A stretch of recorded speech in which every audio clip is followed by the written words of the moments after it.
राधे जय श्री कृष्णा। आज पुरुषोत्तम मास का 27वां दिन है और द्वादशी तिथि है।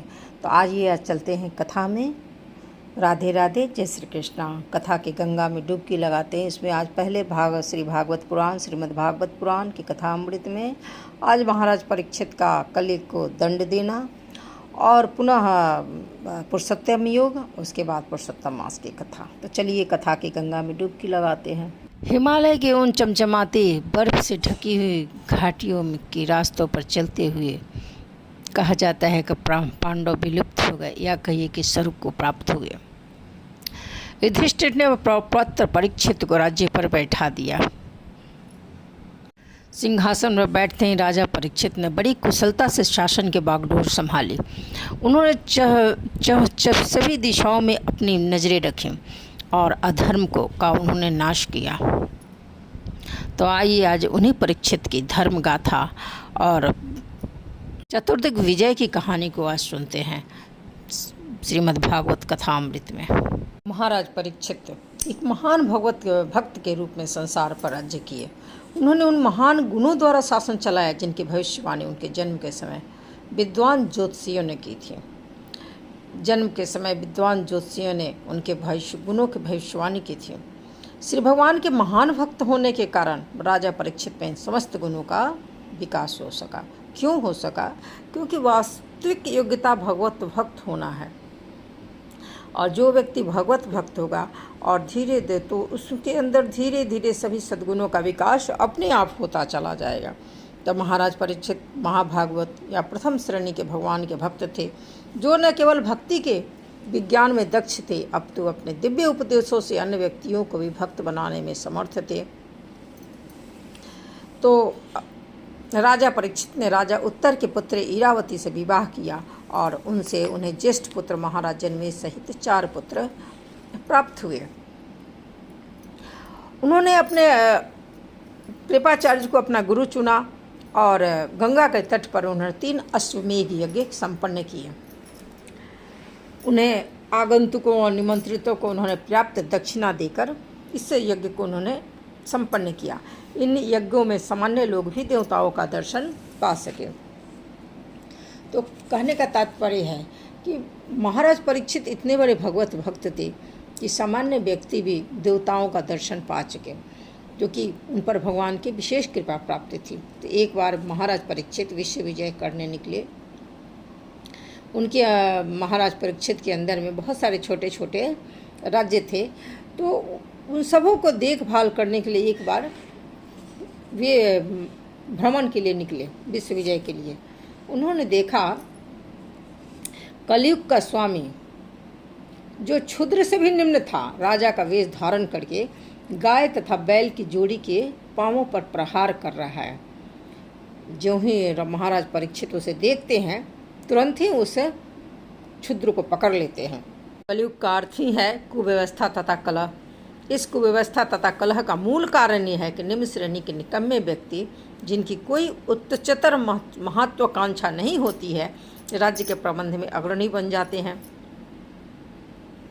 और राजा के पद पर ऐसे मनुष्य निश्चित रूप से सर्वप्रथम गाय तथा ब्राह्मण संस्कृति को हानि पहुंचाते हैं, जिससे हमारा संपूर्ण समाज नरक की तरफ बढ़ता है। तो महाराज परीक्षित ने प्रशिक्षित होने के कारण संसार के समस्त संघर्ष का मूल कारण की गंध उन्होंने पता लगा लिया था कि संघर्ष का मूल कारण ही क्या है, अतः वे प्रारंभ में इसे रोक देना चाहते थे। तो यहाँ पर फिर शौनक मुनि ने पूछा कि महाराज परीक्षित ने उसे केवल दंड ही क्यों दिया कलयुग को, जबकि वह क्षुद्र में भी अधम था।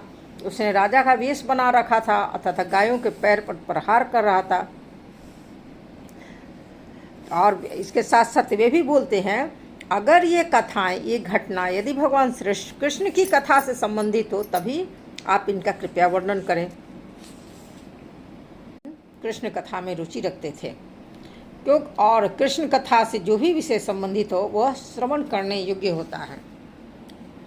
श्री भागवत में समाज, विज्ञान, राजनीति, अर्थशास्त्र, संस्कृति इत्यादि के विषय में बहुत सारे प्रसंग हैं, किंतु ये सभी क्या हैं? भगवान श्री कृष्ण से संबंधित है, अतः वे सबके सब श्रवणीय हैं।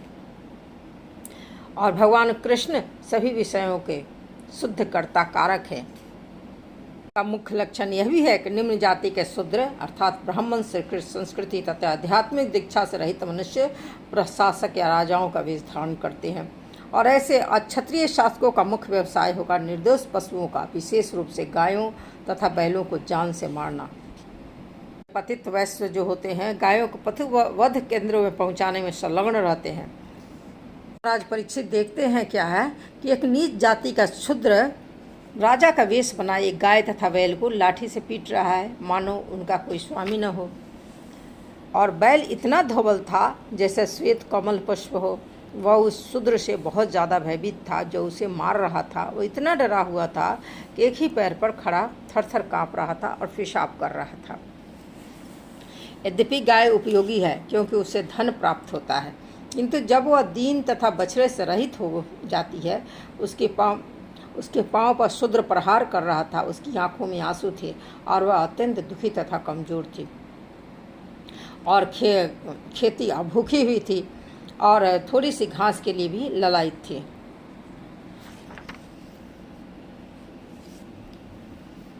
धनुष बाण से सज्जित तथा स्वर्ण जड़ित रथ पर आसीन महाराज परीक्षित उससे मेघ के समान गर्जना करने वाली गंभीर वाणी में बोले,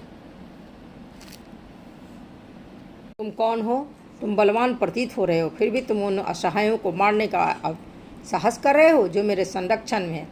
वेश से तुम देवतुल्य राजा बने हुए हो, किंतु अपने कार्य से तुम द्विज क्षत्रियों के सिद्धांतों का उल्लंघन कर रहे हो। अरे धूर्त, क्या तुम निर्दोष गाय को मारने का दुस्साहस इसलिए कर रहे हो कि भगवान श्री कृष्ण तथा गांडीवधारी अर्जुन दृष्टि से बाहर हैं? चूँकि तुम इस निर्दोष को एकांत स्थान में मार रहे हो, अतएव तुम अपराधी हो, अवध किए जाने योग्य हो। तब उन्होंने राजा परीक्षित ने बैल से पूछा कि तुम कौन हो? तुम श्वेत कमल जैसे धवल बैल हो या कोई देवता हो? तुम अपने 3 पैरों को खो चुके हो और केवल एक पैर पर चल रहे हो। क्या तुम बैल के रूप में कोई देवता हो जो हमें इस प्रकार क्लेश पहुंचा रहे हो? इस भयानक दृश्य को देखकर महाराजा परीक्षित बहुत आश्चर्यचकित थे। उन्होंने जानना चाहा कि बैल कहीं कोई देवता तो नहीं जिन्होंने गाय तथा बैल के भविष्य को सूचित करने हेतु ऐसी दुर्दशा बना रखी है। कुरुवंश के राजाओं के बाहुबल से सुरक्षित राज्य में आज मैं पहली बार तुम्हें आंखों में आंसू भरे शोक करते हुए देख रहा हूँ। आज तक किसी ने पृथ्वी तल पर राजा की उपेक्षा कारण आंसू नहीं मनाए। हे सूर्यपुत्र, तुम और शोक न करो। तुम्हें अधम जाति के शूद्र से डरने की भी आवश्यकता नहीं, तथा हे गोमाता, जब तक मैं शासक या खलों के दमनकर्ता के रूप में हूँ तब तक तुम्हें रोने की आवश्यकता नहीं है। तुम्हारा सभी प्रकार से कल्याण होगा। हे साध्वी, यदि राजा के राज्य में भी सभी प्रकार के जीव त्रस्त रहें तो राजा की ख्याति, उसकी आयु तथा उसका उत्तम पुनर्जन्म नष्ट हो जाता है। यह राजा का प्रधान कर्तव्य है कि जो पीड़ित हो सर्वप्रथम उसके कष्टों का शमन किया जाए। अतः मैं इस अत्यंत दुष्ट व्यक्ति को अवश्य मारूंगा, क्योंकि यह अन्य जीवों के प्रति भी हिंसक है। ने फिर बैल को बार बार संबोधित किया और पूछा, हे सूर्यपुत्र, तुम्हारे 3 पांव किसने काट लिए हैं? उन राजाओं के राज्य में जो पूर्ण पुरुषोत्तम भगवान श्री कृष्ण के नियमों के आज्ञाकारी है, तुम्हारे समान दुखी कोई भी नहीं है। जिस राज्य में भगवान श्री कृष्ण के आदेशों का पालन किया जाता है वहाँ कोई दुखी नहीं रहता। जहाँ ऐसा नहीं होता वहाँ प्रथम लक्षण यह है कि धर्म के प्रतिनिधि के 3 पांव काट लिए जाते हैं, यानी कि बैल धर्म का प्रतिनिधित्व वहाँ कर रहा था। हे ऋषभ, तुम निरपराध हो और पूर्णतया निष्ठावान हो, अतएव मैं तुम्हारे कल्याण की कामना करता हूँ। कृपया मुझे अंग भंग करने वाले दुष्ट के बारे में बताओ जो प्रथा के पुत्रों के यश को कलंकित कर रहा हो। निरपराध जीवों को जो कोई भी कष्ट पहुंचाता है उसे चाहिए कि विश्व में जहाँ कहीं भी हो मुझसे डरे। दुष्टों का दमन करने के से निरपराध व्यक्ति को स्वतः लाभ पहुंचता है। दंड व्यक्ति निरपराधियों को सताकर अपराध करता है वह मेरे द्वारा उखाड़ फेंका जाएगा, चाहे वह बाजूबंद अथवा अन्य अलंकारों से भी युक्त स्वर्ग का ही निवासी क्यों न हो। स्वर्ग के निवासी अमर कहलाते क्योंकि उनकी मृत्यु मनुष्यों की अपेक्षा बहुत लंबी होती है। मनुष्यों के लिए जिसकी आयु अधिक से अधिक 100 वर्ष होती है, लाखों वर्ष की आयु निश्चय ही अमर लगी। श्रीमद् भगवद गीता में हमें पता चलता है ब्रह्मलोक का एक दिन 43 लाख मल्टी 1000 सौर वर्ष के तुल्य है। उसी प्रकार स्वर्ग के अन्य ग्रहों का एक दिन इस ग्रह के 6 मास के तुल्य होता है। वहाँ के निवासियों को आयु वहाँ के यहाँ 1 करोड़ वर्ष की होती है। अतः स्वर्ग लोकों में चुके मनुष्य की अपेक्षा उन निवासियों की आयु बहुत लंबी होती है। तो कल्पना के आधार पर वहाँ के निवासी अमर कहलाते हैं। शासक क्या परम धर्म है कि कानून का पालन करने वाले व्यक्तियों को सभी प्रकार से संरक्षण प्रदान करे, और जो सामान्य दिनों में जब आपातकाल नहीं रहता, शास्त्रों के अध्यादेश से विपत हो जाते, उन्हें दंड दे।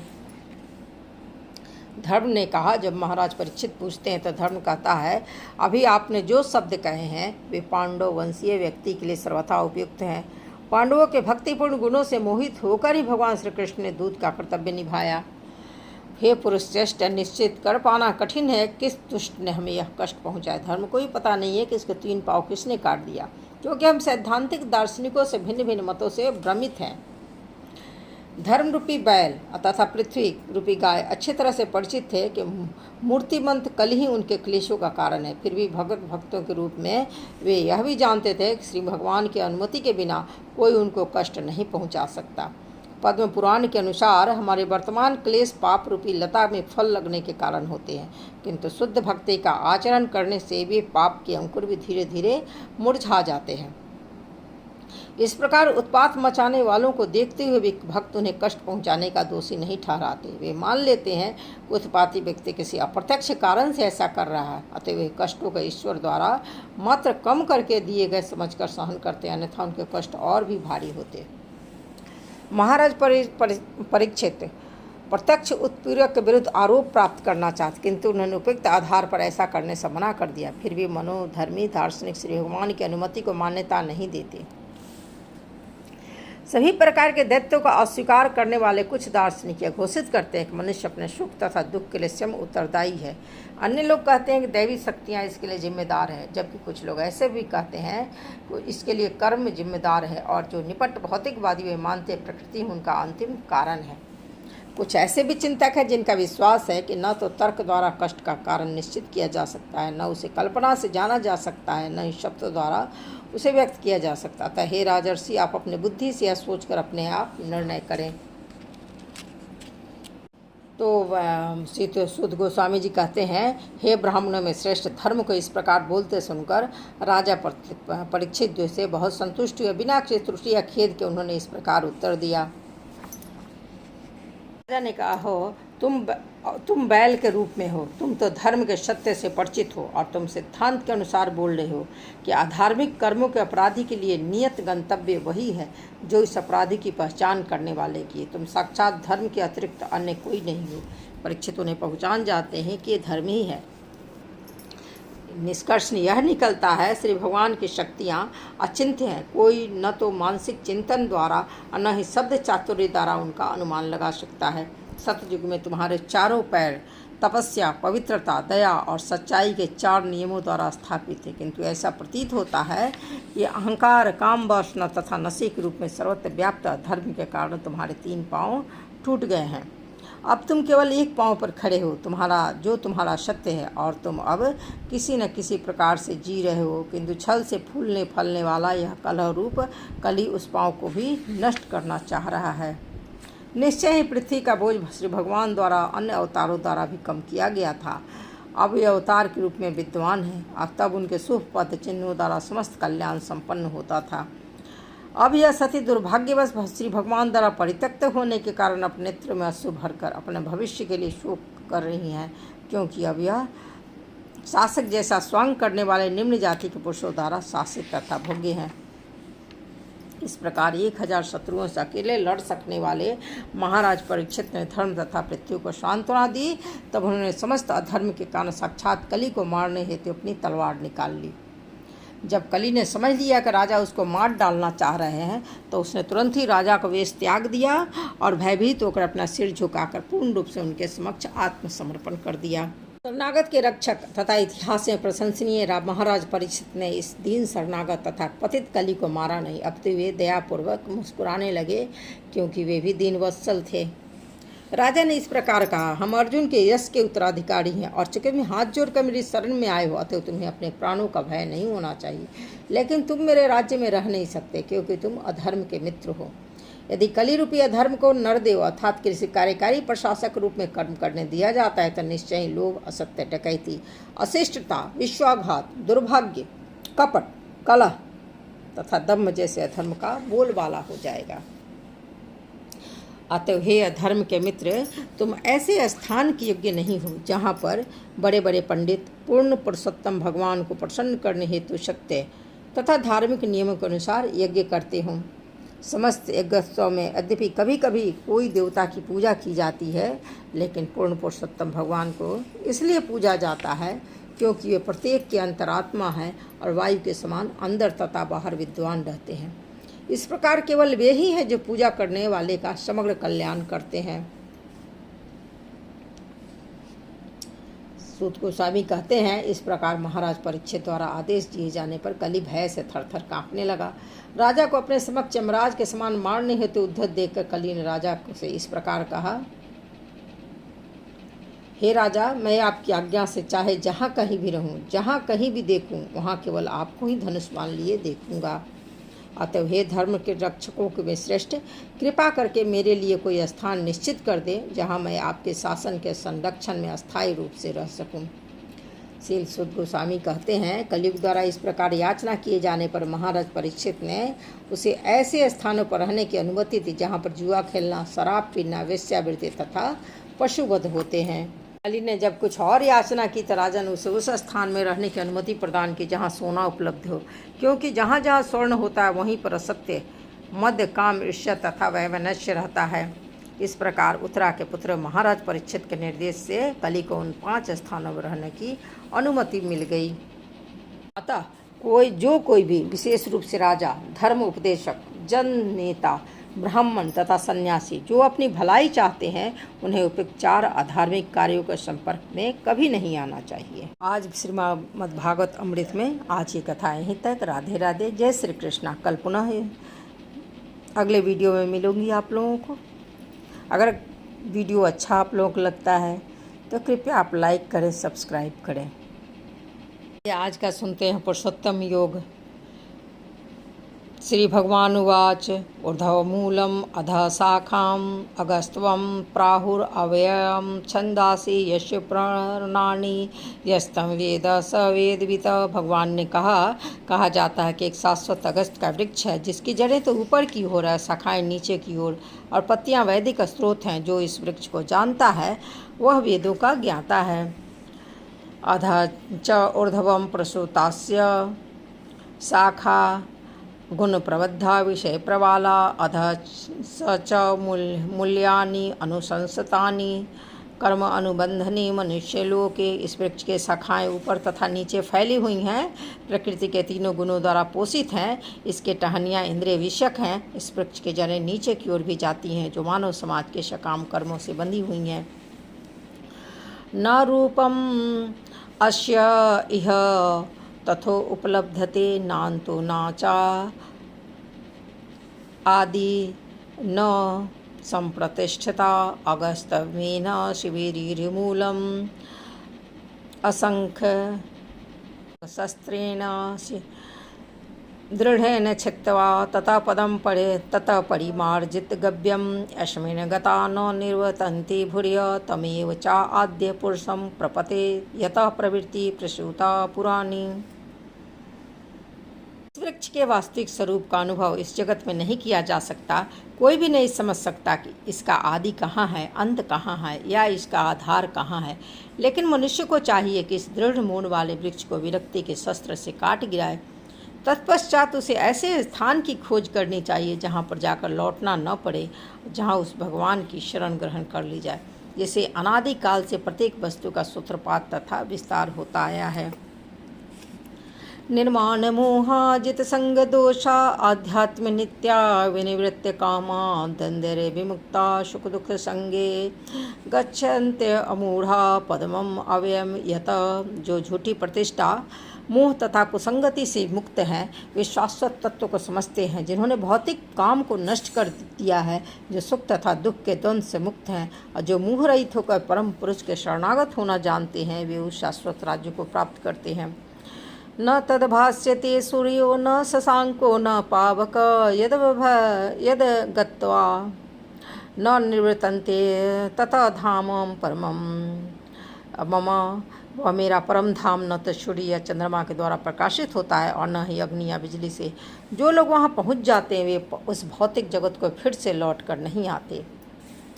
मम एव अंश जीवलोके जीवभूत सनातन मम मन षष्ठ इंद्रियाणि प्रकृतिस्थानी करसति। इससे भौतिक जगत में सारे जीव मेरे शाश्वत अंश हैं।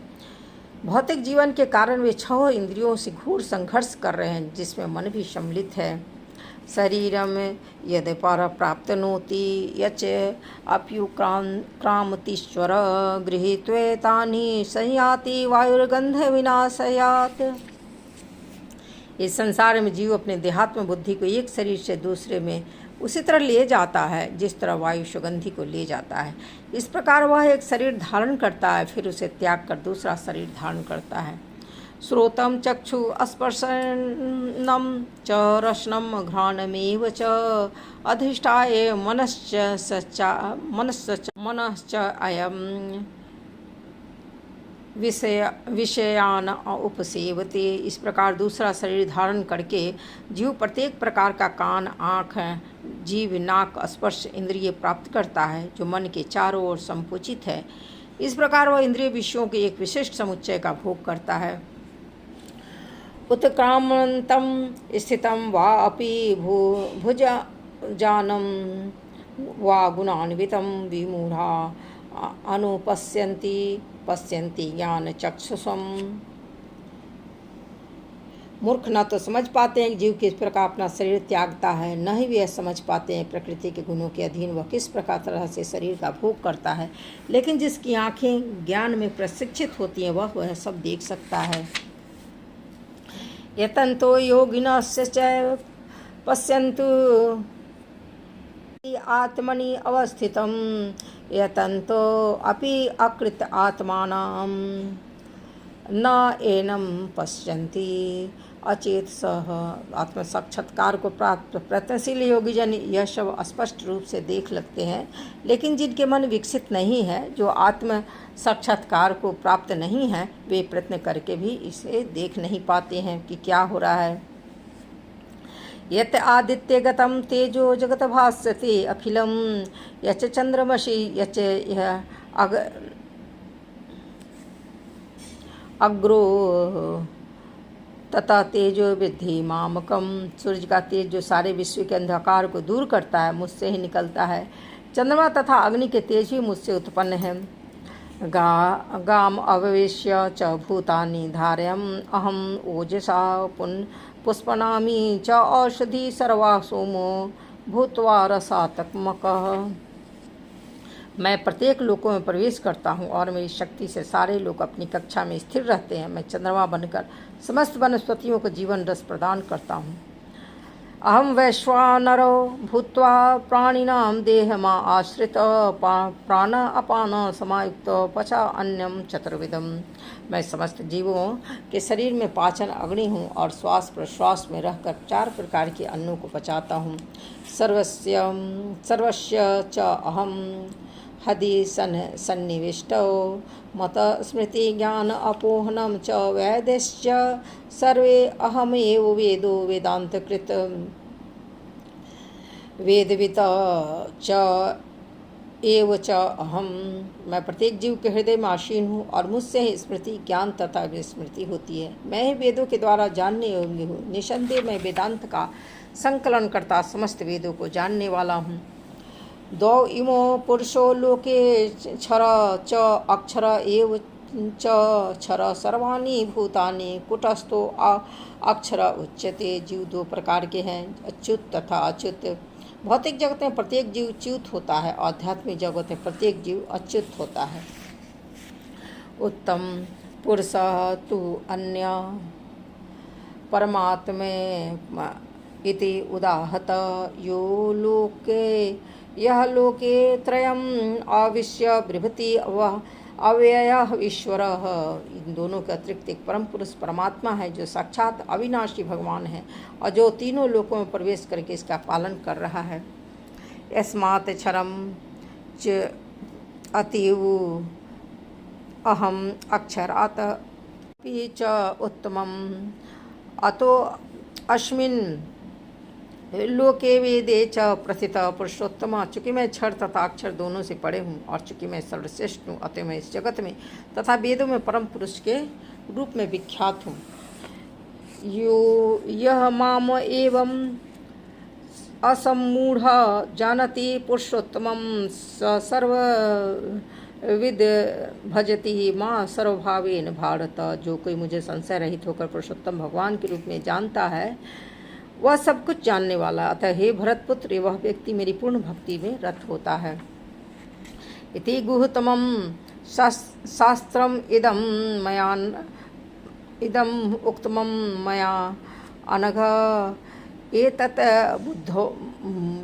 बुद्धवा बुद्धिमान स्यात् कृत्यकृत्य च भारत। हे अनग, यह वैदिक शास्त्रों का सर्वाधिक गुप्त अंश है जिसे मैंने प्रकट किया है। जो कोई इसे समझता है बुद्धिमान हो जाएगा, इसके प्रयास पूर्ण होंगे। राधे राधे। जय श्री कृष्णा। पुरुषोत्तम योग यहीं पर समाप्त हुआ। सुनते हैं पुरुषोत्तम मास की कथा। पुरुषोत्तम माह की जय। पुरुषोत्तम भगवान की जय। श्री नारायण बोले, हे नारद, जब महर्षि वाल्मीकि ने पुरुषोत्तम मास का समस्त महात्म्य सुनाया तब राजा दृढ़धर्मा ने बहुत श्रद्धा से उन्हें प्रणाम किया और उनका विधि पूर्वक पूजन किया। मुनि ने प्रसन्न होकर उन्हें आशीर्वाद दिया कि तुम्हारा कल्याण हो और फिर सरजू नदी की तरफ वे प्रस्थान कर गए। राजा भी उन्हें विदा करके अपने महल को लौटा, परंतु उसका मन अब विरक्त हो चुका था। उसने अपनी पत्नी गुणसुंदरी से कहा, यह संसार राग, द्वेष, लोभ और मोह से भरा हुआ है। यह शरीर भी अशुद्ध है, इससे क्या लाभ। मैं अब इस संसार को त्याग कर भगवान पुरुषोत्तम का स्मरण करते हुए वन को जाना चाहता हूँ। पति के वचन सुनकर पतिव्रता गुणसुंदरी ने हाथ जोड़कर कहा, जहाँ आप होंगे वही मेरा स्थान है, मैं भी आपके साथ बन जाऊंगी। उसकी भक्ति से प्रसन्न होकर और अपने पुत्र को राज्य सौंपकर पत्नी सहित वन को चला गया। दोनों हिमालय के समीप गंगा तट पर रहने लगे और अपने पुत्र को राज्य सौंपकर वन में चला गया। दोनों हिमालय के समीप गंगा तट पर रहने लगे और पुरुषोत्तम मास आने पर कठोर तप करने लगे। राजा निराहार रहकर एक पैर के अंगूठे पर खड़े होकर आकाश की ओर दृष्टि लगाकर भगवान श्री कृष्ण का जप करने लगा। रानी भी उसकी सेवा में तत्पर रहकर भक्ति में लीन रही। जब पुरुषोत्तम मास पूर्ण हुआ तब वहाँ एक दिव्य विमान प्रकट हुआ। उसमें देवदूतों ने राजा और रानी के बैठने के लिए आमंत्रित किया। जब वे उसमें बैठे तो उनका शरीर दिव्य हो गया और वे दोनों सीधे गोलोक धाम को प्राप्त हुए, जहाँ वे भगवान के समीप आनंदपूर्वक रहने लगे। नारायण बोले, हे नारद, पुरुषोत्तम मास की महिमा का वर्णन बहुत ही कठिन है। जो फल अनेक जन्मों की तपस्या से ही नहीं मिलता वह इस मास के सेवन से सहज ही प्राप्त हो जाता है। श्री नारायण ने एक अद्भुत उदाहरण दिया। एक बार एक दुष्ट बानर ने अनजाने में पुरुषोत्तम मास के दौरान 3 दिन एक के तक केवल स्नान कर लिया। उसी के प्रभाव से उसके समस्त पाप नष्ट हो गए और दिव्य शरीर धारण कर गोलोक को चला गया। यह सुनकर नारद मुनि को बहुत आश्चर्य हुआ। बोले, प्रभु, यह बानर कौन था? उसने ऐसा कौन सा पुण्य कर्म किया था? कृपा करके विस्तार से बताइए। तब नारायण बोले, हे नारद, पूर्व काल में केरल देश में कर्दय नामक एक अत्यंत लोभी ब्राह्मण रहता था। वह केवल धन संग्रह में लगा रहता, कभी दान्य पुण्य नहीं करता। उसने न तो यज्ञ किया, न तीर्थ किया और न किसी की सहायता की। यहाँ तक कि उस अपने परिवार और समाज का भी उसने कभी भला नहीं किया। वह बहुत कृपण छल कपट से भरा हुआ था। एक बगीचे में रहकर वहाँ के फलों को चुरा कर खाता और बेचता, झूठ बोलकर अपने स्वामी को धोखा देता। इस प्रकार उसने जीवन भर केवल पाप किया। उसकी मृत्यु हुई तब यमदूत उसे पकड़कर यमलोक ले गए। वहाँ चित्रगुप्त ने उसके पापों का लेखा जोखा सुनाया। उसके जीवन में कोई भी पुण्य नहीं था, केवल चोरी और विश्वासघात थे। यह सुनकर धर्मराज क्रोधित होकर बोले, यह दुष्ट कर्दय अपने पापों के कारण हजारों बार बानर योनि में जन्म लेगा। इस प्रकार हे नारद, उस ब्राह्मण अपने पापों के कारण बानर योनि में प्राप्त किया। आगे की कथा मैं में तुम सुनोगे कि कैसे उसी वानर को पुरुषोत्तम मास के प्रभाव से मुक्ति की प्राप्त हुई। तो बोलिए पुरुषोत्तम भगवान की जय। राधे राधे, जय श्री कृष्णा। तो आज की कथा यहीं मैं समाप्त करती हूँ। अगर वीडियो अच्छा लगे आप लोगों को तो ज़रूर लाइक करें, सब्सक्राइब करें। राधे राधे, जय श्री कृष्णा।